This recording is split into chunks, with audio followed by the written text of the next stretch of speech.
Resignation వెంటనే నిర్లక్ష్యంగా వ్యవహరిస్తున్న యజమానాన్ని వెంటనే శిక్షించాలి. నిర్లక్ష్యంగా వ్యవహరిస్తున్న యజమానాన్ని వెంటనే We want justice. We want justice. We want justice. We want justice. రద్దు చేయాలి లిటిల్ ఫ్లవర్ స్కూల్ రిజిగ్నేషన్ వెంటనే రద్దు చేయాలి.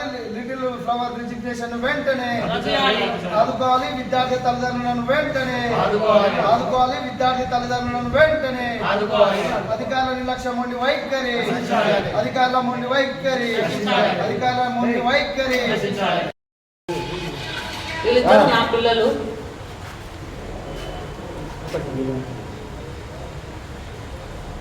అటువంటి సంఘటన ఏంటంటే ఇద్దరు చిన్న పిల్లల్ని స్కూల్ యాజమాన్యం ఫీజు కట్టలేదని తల్లిదండ్రులకు ఇంటిమేషన్ కూడా ఇన్ఫామ్ చేయకుండా మరీ స్కూల్లో బంధించి పెట్టడం అనేది చాలా దారుణమైన చర్య అని, అదేవిధంగా ఇటు యొక్క లిటిల్ ఫ్లవర్ స్కూల్కి ఎటువంటి బిల్డింగ్ అనుమతులు కానీ ఎటువంటి అనుమతులు కానీ లేకున్నా అధికారుల అండదండలతో విచ్చలవిడిగా నడుపుతున్నాడు.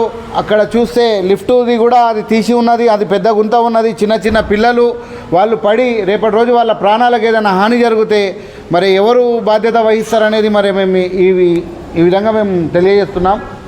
అదేవిధంగా ఇట్టి అమానుషమైన సంఘటనకి పాల్పడ్డ లిటిల్ ఫ్లవర్ ప్రిన్సిపాల్ మరియు వాళ్ళ మేడం రమ్య మేడం ఇద్దరిపై కఠిన చర్యలు తీసుకొని తక్షణమే స్కూల్ గుర్తింపును రద్దు చేసి చర్యలు తీసుకోవాలని మా వైఎస్ఆర్ విద్యార్థి విభాగం సందర్భంగా మేము కోరుకుంటున్నాం.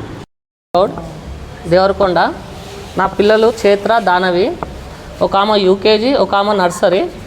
ఏమైందంటే నేను మధ్యాహ్నం కాల్ చేసిరు, నేను లిఫ్ట్ చేయలేదు. నేను 4 గంటల నాకు జ్వరం వచ్చింది. 4 గంటలకు లేచినప్పుడు పిల్లలు ఇంకా ఇంటికి రాలేదని నేను దోలాడుకున్నా.